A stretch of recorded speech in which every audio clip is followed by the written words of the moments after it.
আর কত রক্ত ঝরবে, আর কত মানুষ মরবে, জোরে বলেন ঠিক কিনা। আর কত রক্ত ঝরবে, আর কত মানুষ মরবে।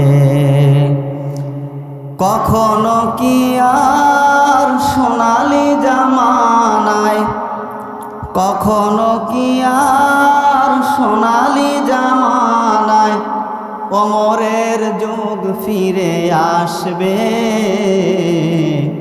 আর কত মানুষ মরবে, জোরে বলেন ঠিক কিনা। কেন এত বিধবা হলো যে নারী, কি পাপে মায়ের বুক হলো যে খালি। না জানি কত কাল স্বজন হারানো জন নির্বাদ জবানে কাঁদবে, আর কত মানুষ মরবে, আর কত রক্ত ঝরবে, আর কত মানুষ মরবে। কি না করেন বলেন বলেন। গুরুত্বপূর্ণ দুইটা কথা বলছি। ফরজ পর্দা যদি না করেন, 2 নম্বরে স্বামীর যেটা জায়েজ কাজ এইটা যদি আদায় না করেন। আছে না নেই? এখন জায়েজ কাজ তো আদায় করা দূরের কথা, দেখবেন স্ত্রী যারা আছে বরদোয়াই দেয় বেশি। আছে না নেই? আরো জোরে বলেন। 2টা শাড়ি কিনেছেন আপনি, একটা মাকে দেওয়ার জন্য, একটা স্ত্রীকে দেওয়ার জন্য। ও জিবরাইল যদি খালি জানতে পারে যেটা মাকে দিয়েছেন এটার দাম 50 টাকা বেশি। আছে না নেই?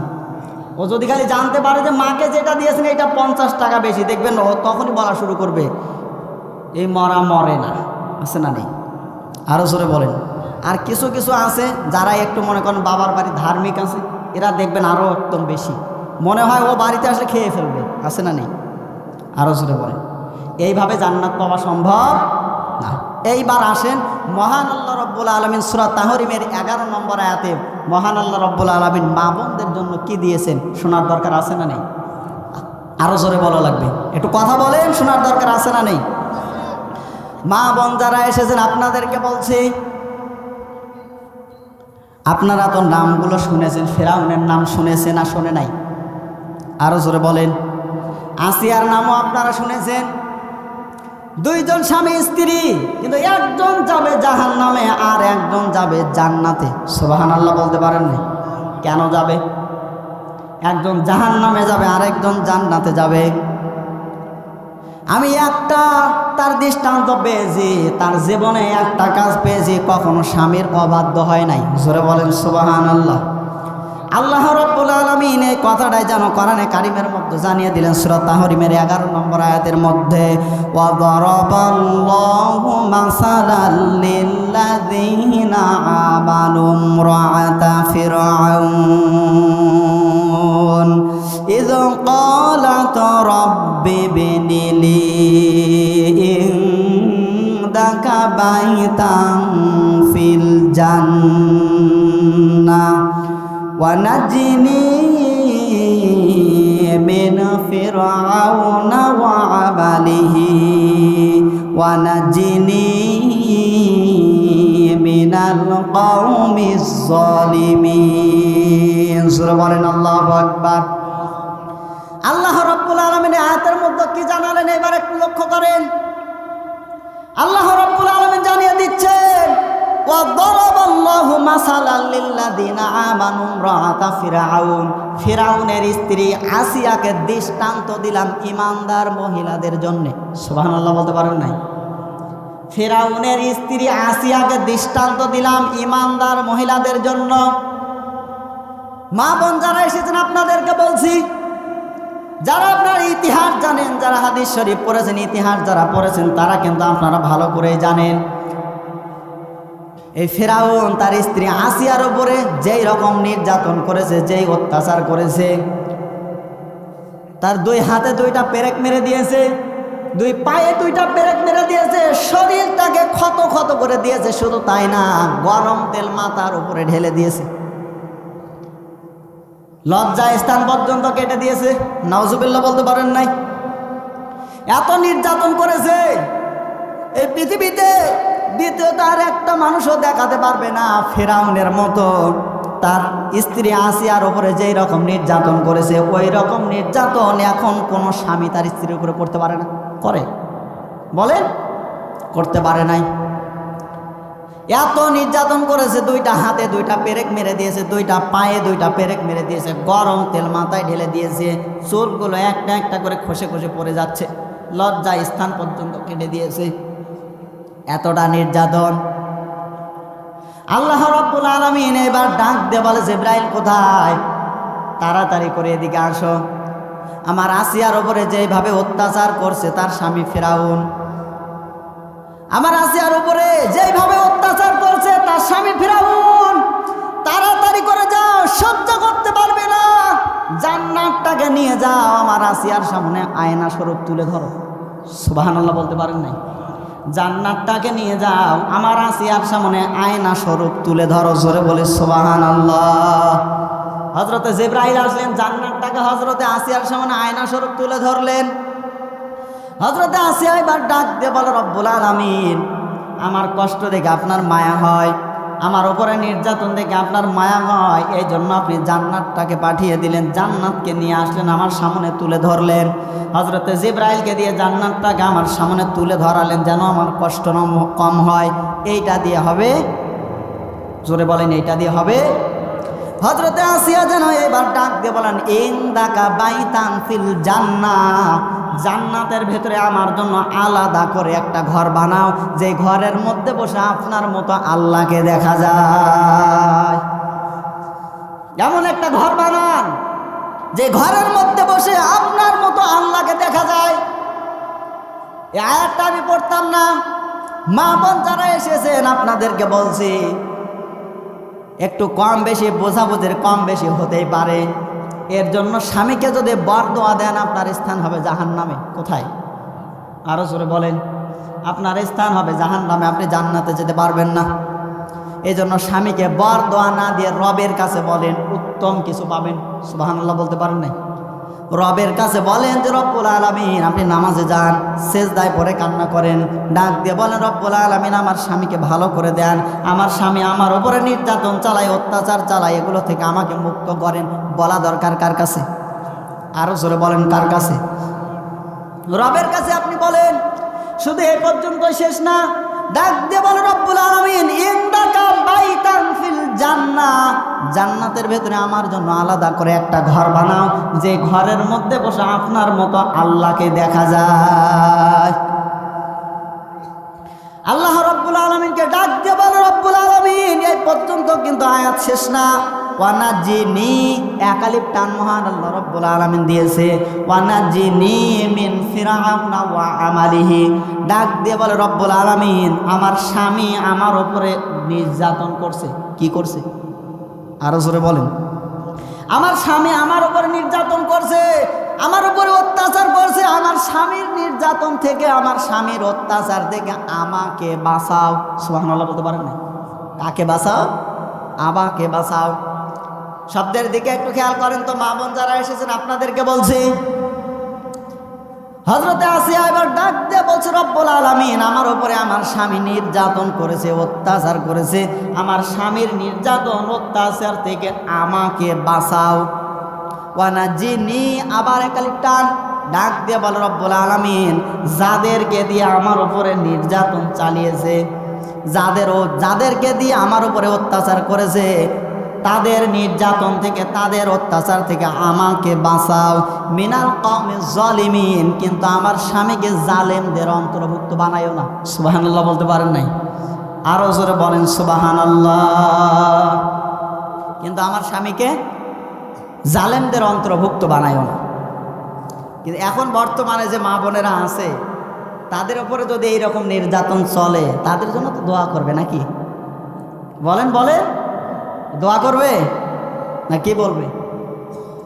আরও যদি এর সাথে বেশি কিছু করার মতো থাকে, মেরে ফেলারও যদি সুযোগ পায়, তাও মনে হয় করবে নাকি? মা বোন যারা এসেছেন আপনাদেরকে বলছে, এখানে রাগ করার বিষয় না, আমি আপনাকে বাঁচাতে চাই। আমিও চাই আপনি বাঁচেন, আপনি যেন বিপদে না পড়েন। এই জন্যই কথাগুলো বলছি। আল্লাহ যেন মা বোনদেরকে হেফাজত করেন। সকলে বলি আল্লাহুম্মা আমিন। আরও জোরে বলেন আল্লাহুম্মা আমিন। যেহেতু সময় অল্প, যে তিলাওয়াতকৃত আয়াত, এই তিলাওয়াতকৃত আয়াত থেকে দেখি কিছু বের করা যায় কিনা। থাকবেন তো ইনশাল্লাহ? এই তিলাওয়াতকৃত আয়াতের মধ্যে অনেক মজাও পাবেন। আপনাদের জন্য কথা আছে, মা বোনদের জন্য কথা আছে। এই কথাগুলো শোনার দরকার আছে না নেই? আর একটু জোরে বলা লাগবে। তার আগে আরেকটা কথা বলি, মানুষ মারা যায় না? বলেন বলেন, মারা যায় না? মাথা থাকে কোন দিকে? যখন কবরে শোয়ায় মাথা থাকে কোন দিকে? উত্তরের দিকে। কোন দিকে? বলেন বলেন, উত্তরের দিকে। হাতের ডান দিকে থাকবে 5 জন। কয়জন? আরো জোরে বলা লাগবে। 5 জন। হাতের বাম দিকে থাকবে 30 জন। পা যেখানে থাকবে এই জায়গায় থাকবে অসংখ্য জন। মাথা যেখানে থাকবে এই জায়গায় থাকবে 1 জন। কয়জন? কিন্তু এরা দুনিয়ার কোনো মানুষও না, আল্লাহর কোনো ফেরেশতাও না। এরা যদি আপনার পক্ষে সাক্ষী দেয় আপনি জান্নাতি, যদি বিপক্ষে দেয়? বলেন বলেন। হাতের ডান দিকে থাকবে কয়জন? বলেন, মুখস্থ করা লাগবে। কয়জন? 5 জন। বাম দিকে থাকবে কয়জন? পায়ের কাছে থাকবে কয়জন? অসংখ্য জন। মাথার কাছে থাকবে কয়জন? 1 জন। এরা দুনিয়ার কোনো মানুষও না, আল্লাহর কোনো ফেরেশতাও না। এরা যদি আপনার পক্ষে সাক্ষী দেয় তাহলে জান্নাতি, যদি বিপক্ষে দেয়? শোনার দরকার আছে না নেই? যারা আগে যাবে তাদের জন্য না। এই জন্য যদি শুনতে চান তাহলে মেহেরবানি করে একটু বসা লাগবে। দেখে আয়াতের মধ্যে যে তথ্যটা আছে, এই তথ্যটা দেওয়ার পরে যদি আপনারা শেষ পর্যন্ত তাকে দেখা যাবে ইনশাআল্লাহ। শোনার দরকার আছে না নেই? কি এমন জিনিস যেটা মানুষও না, আল্লাহর ফেরেশতাও না, সেইটা আপনার পক্ষে যদি সাক্ষী দেয় তাহলে আপনি জান্নাতে যাবেন, যদি বিপক্ষে দেয় তাহলে জাহান্নামে যাওয়া ছাড়া উপায় নাই। এইবার তিলাওয়াতকৃত আয়াতটা দেখি পড়া যায় কিনা। সকলে আমার সাথে একটু পড়েন। আউযু বিল্লাহি মিনাশ শাইতানির রাজিম। বিসমিল্লাহির রহমানির রহিম। ওয়া ইয়া আদামু উসকুন আনতা ওয়া যাওজুকাল জান্নাহ ওয়া যাওজুকাল জান্নাতা ফাকুলা মিন হাইসু শি'তুমা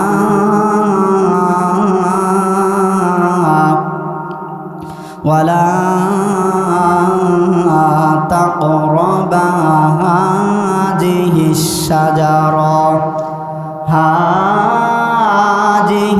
শাজারাতা ফাতাকুনা মিনাজ যালিমিন।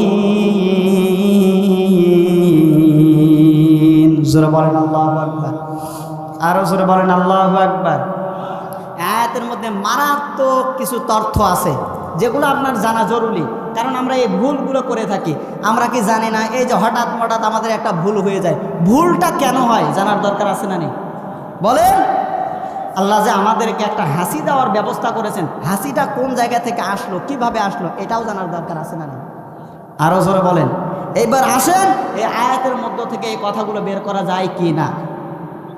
এবার আসেন, আল্লাহ রাব্বুল আলামিন ফেরেশতাদেরকে ডাক দিয়ে বললেন, ফেরেশতাদেরকে ডাক দিয়ে বললেন যে আমি মানুষ বানাতে চাই। ফেরেশতারা কি বলেছিল? ডাইরেক্ট না।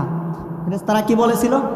ডাইরেক্ট না। যে রব্বুল আলামিন যাদেরকে বানাবেন এরা তো দুনিয়াতে এসে মারামারি করবে, হট্টগোল করবে, গন্ডগোল করবে।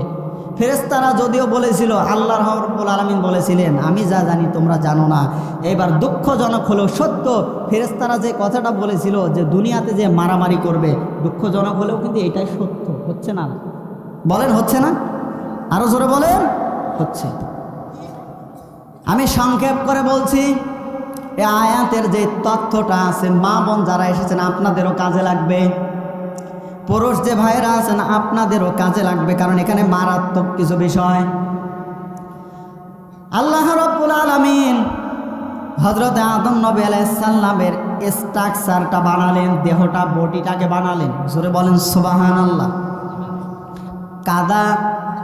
কাদা মাটি আর পানি দুইটা মিশ্রণ করে যখন বডিটাকে বানালেন, শুকাতে দিয়েছে জান্নাতের ভিতরে। কোথায়? আরো জোরে বলেন, জোরে বলেন। মানে এখানে তো মারাত্মক বিষয় আছে, আমি আগে বললাম। যদি এখনই কথা না বলেন তাহলে সময় নেই, মনোযোগ করে দিয়ে দেবো, কারণ এখানে আপনাদের জানার জন্য অনেক কিছু দরকার আছে। জান্নাতের ভেতরে শুকাতে দিলেন, দুইটা জিনিস মিশ্রণ করে কাদা মাটি আর পানি দিয়ে যখন বডিটাকে বানালেন, স্ট্রাকচারটা বানালেন, জান্নাতের ভেতরে শুকাতে দিয়েছে। এবার যখন শুকিয়ে গিয়েছে, মহান আল্লাহ রব্বুল আলামিন এই বডির ভেতরে রূহ নামক জীবটা প্রবেশ করালেন। জোরে বলেন সুবহানাল্লাহ, আরো জোরে বলেন সুবহানাল্লাহ। যখন রূহটা ভেতরে দিয়ে দিলেন, যেহেতু কাদা মাটি আর পানি দুইটা জিনিস দিয়ে মিশ্রণ করে একটা স্ট্রাকচার বানিয়েছে, এবার আপনাদেরকে যদি বলি একটা মূর্তি বানাও, অন্য কিছু না, যেটা হারাম, মূর্তির কথাই যদি আপনাদেরকে বোঝানোর ক্ষেত্রে বলি, একটা মূর্তি যদি আপনি বানান কাদা মাটি দিয়ে আর পানি দিয়ে মিশ্রণ করে যদি বানান, এর ভেতরে ময়লা আবর্জনা থাকতে পারে না? পারে না? আরো জোরে বলেন, ময়লা আবর্জনা থাকতে পারে? আল্লাহ রাব্বুল আলামিন এই বডিটা স্ট্রাকচারটা বানানোর পরে যখন রূহটাকে প্রবেশ করালেন, আল্লাহ রাব্বুল আলামিন এই জায়গায় একটা বিধান দিয়েছেন। এই জায়গায় একটা বিধান দিয়েছেন, আল্লাহ রাব্বুল আলামিন জানিয়ে দিচ্ছেন এই দেহটার মধ্যে, এই স্ট্রাকচারটার মধ্যে, এই শরীরের মধ্যে অনেক পয়জন আছে। এই পয়জনটাকে বের করার জন্য মহান আল্লাহ রাব্বুল আলামিন একটা বিধান এই জায়গায় দিলেন, হাসির ব্যবস্থা করে দিলেন। জোরে বলেন সুবহানাল্লাহ, আরো জোরে বলেন সুবহানাল্লাহ। হাসির একটা ব্যবস্থা করলেন। আমরা যারা এখানে এসেছি আমাদের এটা জানা দরকার, কারণ যখন আপনার শরীরের মধ্যে ময়লাটা বেশি হয়ে যায়, যখন আপনার শরীরের মধ্যে পয়জনটা বেশি হয়ে যায়, আল্লাহ রাব্বুল আলামিন এই পয়জনটাকে বের করার জন্য একটা হাসির ব্যবস্থা করে দেয়। সুবহানাল্লাহ বলতে পারেন নাই? আরো জোরে বলেন সুবহানাল্লাহ। কিন্তু আমরা কি করি, একবারের জায়গায় দুইবার তিনবার যদি হাসিটা বের হয়ে যায়, আমরা কিন্তু এই কথাগুলো বলে থাকি, আল্লাহ শুধু আমারই দেখে আর অন্য কাউরে দেখে না। আছে না? নেই? আরো জোরে বলেন। একবারের জায়গায় যদি দুইবার, কথা বলেন, একবারের জায়গায় যদি দুইবার অথবা তিনবার হয়ে যায়, আমরা কিন্তু এই কথাটা বলে ফেলি অলরেডি, যে আল্লাহ শুধু আমারে দেখে আর অন্য কাউরে দেখে না। আল্লাহ রাব্বুল আলামিন আপনাকে বাঁচাতে যায়, আপনার শরীরের মধ্যে যে পয়জনগুলো আছে এইটাকে আল্লাহ বাহির করে দিতে চায়, এই জন্য একটা বিধান দিয়েছে, হাসির ব্যবস্থা। জোরে বলেন সুবহানাল্লাহ। আর তখন থেকে দুইটা শব্দ এই জায়গায় এসেছে, একটা হচ্ছে সুবহানাল্লাহ আর একটা আলহামদুলিল্লাহ। আরো জোরে বলেন সুবহানাল্লাহ, আলহামদুলিল্লাহ। এই দুইটাই আপনি পড়তে পারবেন। জোরে বলেন সুবহানাল্লাহ, আরো জোরে বলেন সুবহানাল্লাহ। আমি সংক্ষেপ করে করে বলছি, এখানে মারাত্মক কিছু বিষয়। এবার আসেন, রূহটাকে যখন প্রবেশ করালেন, আদম নবী আলাইহিস সালাম যখন এইবার ঘুমান্ত অবস্থায় জান্নাতের ভেতরে, আল্লাহ রাব্বুল আলামিন ফেরেশতাদেরকে ডাক দিয়ে বলে, ফেরেশতারা আমার আদম কি করে? ফেরেশতারা এবার ডাক দিয়ে বলছে, রব্বুল আলামিন আপনার বান্দা তো ঘুমাচ্ছে, কিন্তু ঘুমের মধ্যে ছটফট করে। আল্লাহ রাব্বুল আলামিন ডাক দিয়ে বলে, ফেরেশতারা কেন করে তোমরা জানো? বলে না, আমি বুঝে ফেলেছি। আল্লাহ রাব্বুল আলামিন ডাক দিয়ে বলে, আমার জানা শেষ, যে কি, যে আমার বান্দা, আমার আদমের জন্য একটা সঙ্গী দরকার। জোরে বলেন সুবহানাল্লাহ, আরো জোরে বলেন সুবহানাল্লাহ। আমার আদমের জন্য একটা সঙ্গী দরকার। ঘুমান্তিত অবস্থায় বাম পাজর থেকে একটা হাড্ডি বের করলেন, বাঁকা হাড্ডি। কি হাড্ডি? আরো জোরে বলেন। বাঁকা হাড্ডি দিয়ে মা হাওয়া আলাইহিস সালামকে বানালেন। বাঁকা হাড্ডি দিয়ে বানানো এই জন্য, যখনই দেখবেন কিছু কিছু মা বোন আছে বাঁকা হাড্ডি দিয়ে তৈরির কারণে মাঝে মাঝে সঠিক কথা বললেও দেখবেন বাঁকামো করে। বুঝছেন না? নেই? আরো জোরে বলেন। দেখবেন মাঝে মাঝে বাঁকামো করে। এবার আপনি আসেন, বাঁকা হাড্ডি দিয়ে বানালেন, এখানে একটা বিধান দিয়েছেন। আল্লাহ রাব্বুল আলামিন ফেরেশতাদেরকে ডাক দিয়ে বলে, ফেরেশতারা আমার আদম ঘুম থেকে ওঠার পরে যদি এই নারীর প্রতি আকর্ষণ হয় তাহলে বোঝা যাবে জিনিস ঠিক আছে। সুবহানাল্লাহ বলতে পারেন নাই? আরো জোরে বলেন সুবহানাল্লাহ। আর যদি নারীর প্রতি আকর্ষণ না হয় তাহলে বোঝা যাবে এটা মধ্যমপন্থী। আমাদের মাঝে এমন কিছু মানুষ আছে যে মানুষগুলোকে আপনি যত বোঝান যে এটা সত্যি আর এটা মিথ্যা, দুইটা যদি পার্থক্য করে দেন এই মানুষগুলো দেখবেন এই দলের মধ্যেই থাকে, মধ্যমপন্থীর মধ্যে। আছে না নেই? আরো জোরে বলেন। আছে কিছু মানুষ, তারা এই দিকেও যায় না, সত্যের পদেও যায় না, মিথ্যার পদেও যায় না, মাঝখানে। আল্লাহ রাব্বুল আলামিন এবার জানিয়ে দিচ্ছেন, আল্লাহ রাব্বুল আলামিন এইবার জানিয়ে দিচ্ছেন যদি আকর্ষণ হয় তাহলে বোঝা যাবে যে জিনিস ঠিক আছে। আদম নবী আলাইহিস সালাম ঘুম থেকে উঠলেন, ওঠার পরে পেছনের দিকে তাকিয়ে দেখেন, পেছনের দিকে তাকিয়ে দেখেন একজন নারী দেখা যায়। জোরে বলেন সুবহানাল্লাহ। আকর্ষণটা বেড়ে গেল, এবার যাবে, ছুটে যাবে কাছে, স্পর্শের জন্য কাছে যাবে। আল্লাহ রাব্বুল আলামিন এবার ডাক দিয়ে বলছে, আদম কাছে যাওয়াও যাবে না, তাকানোও যাবে না, স্পর্শও করা যাবে না। আদম নবী আলাইহিস সালাম এবার ডাক দিয়ে বলে, রব্বুল আলামিন কি করলে কাছে যাওয়া যাবে, তাকানোও যাবে, স্পর্শও করা যাবে? কি করলে করা যাবে? আল্লাহ রাব্বুল আলামিন ডাক দিয়ে বলে, আদম বিবাহ করা লাগবে। সুবহানাল্লাহ বলতে পারেন নাই? আরো জোরে বলেন সুবহানাল্লাহ। ওই দিন আদম নবী আলাইহিস সালাম কোনো চিন্তা নেই, ধারণা নেই, ডাইরেক্ট বলেছিলেন। যখনই বলেছে বিবাহ করা লাগবে, আদম নবী আলাইহিস সালাম ডাইরেক্ট বলেছিলেন, রব্বুল আলামিন আমি রাজি। আমাদের বাবা ওই সময় কোনো চিন্তা ধারণা ছাড়াই যেহেতু ডাইরেক্ট বলেছিলেন বিবাহের কথা শোনার পরে আমি রাজি। এই জন্য এই দেশ হোক আর এই তামাম পৃথিবীর মধ্যে যত যুবক দেখতে পাবেন বিবাহের কথা বললে ও খাওয়াবে কি না, কি করবে কি না করবে, দেখবেন কোনো চিন্তা ধারণা নেই, বিবাহের কথা শুনলেই ডাইরেক্ট বলে আমি রাজি। আরো জোরে বলেন। ওই দিন কিন্তু আমাদের বাবা বলেছিলেন, কোনো চিন্তা ধারণা নেই, ডাইরেক্ট বলেছিলেন আমি রাজি। এই জন্য আমরাও এখন ডাইরেক্ট যখনই বিবাহের কথা বলে আমরাও বলি যে ডাকো কাজী। আছে না নেই? আরো জোরে বলেন। কোনো চিন্তা নেই। আল্লাহ রাব্বুল আলামিন ডাক দিয়ে বলে, আদম বিবাহ তো করতে যাও কিন্তু দেনমোহর দেওয়া লাগবে। কি দেওয়া লাগবে? আরো জোরে বলেন। দেনমোহর দেওয়া লাগবে। আমাদের যে সমাজ, এই সমাজগুলোর মধ্যে আপনি আর এটা পাবেন না দেনমোহরের চাইতে যৌতুক বেশি। আছে না নেই? আরো জোরে বলেন। যেটা দেওয়া আপনার ফরজ। আমি যদি এই ভাইকে ডাক দিয়ে বলি যে ভাই এতদিন পর্যন্ত আমি নামাজ পড়লাম, ফরজ নামাজ পড়লাম, আপনি আমাকে মাফ করে দেন, আমি আর নামাজ পড়তে পারবো না। ও আমাকে বললো, ভাই ও আমাকে বললো যে আচ্ছা ঠিক আছে মাফ করে দিলাম, হবে? বলেন। কারণ এটা ফরজ, মাফ ভাই যদি করে দেয় হবে না, বিধানকার? আরো জোরে বলেন। বিধান আল্লাহর। এই যে দেনমোহর যেটা বেঁধেছেন এইটাও কিন্তু আপনি স্বামীর কাছে পা ধরে বলেন আর যেইটাই বলেন না কেন, ও যদি বলে আমি মাফ করে দিলাম, এটা কিন্তু নামাজের মতো ফরজ, এটা আদায় করা লাগবে। কারণ এটা আপনার হাতে না, এটা আল্লাহর হাতে। কার হাতে? আরো জোরে বলেন। এটা কিন্তু আপনার হাতে না, দেওয়া লাগবে আপনাকে। এবার আপনি আসেন, আমি সংক্ষেপ করে করে বলছি। আল্লাহ রাব্বুল আলামিন ডাক দিয়ে বলে, আদম দেনমোহর দেওয়া লাগবে। আদম নবী আলাইহিস সালাম এবার ডাক দিয়ে বলে, রব্বুল আলামিন দেওয়ার মতো কিছুই নাই। ওই দিন বিধান দিয়ে দিলেন যে আদম তুমি শেষ নবীর উপরে 10 বার দরুদ পড়ো। জোরে বলেন সুবহানাল্লাহ। আরো জোরে বলেন সুবহানাল্লাহ। 10 বার দরুদ পড়েছে, এইটাই তার দেনমোহর হিসাবে গণ্য হয়ে গেছে। আল্লাহ আমাদেরকে বাঁচিয়েছে। 10 বার দরুদ পড়া যদি দেনমোহর এখন বর্তমানে দেওয়া যেত, যত কথা বলেন না কেন, যুবক হোক, মিডিয়াম বয়স হোক আর মুরব্বী হোক, একদিনে 50টা বিবাহ করতো, আবার 50টাকে ছেড়ে দিত। আরো জোরে বলেন। 50টা বিবাহ করতো, আবার 50টাকে ছেড়ে দিত। আল্লাহ রাব্বুল আলামিন আমাদেরকে এখান থেকে বাঁচিয়েছে। বিবাহ যখন হয়ে গেল, মহান আল্লাহ রাব্বুল আলামিন এবার ডাক দিয়ে বলে যে আদম তোমার স্ত্রীকে নিয়ে আর এই জায়গায় থাকা যাবে না, যাও তোমার বাড়ি চলে যাও। এখানে একটা শিক্ষা আছে, একটু অ্যাক্টিভ হয়ে শোনা লাগবে। আমাদের বাবার বাড়ি কোথায়? জান্নাতে। কোথায়? বলেন বলেন। আমাদের বাবার বাড়ি কোথায়?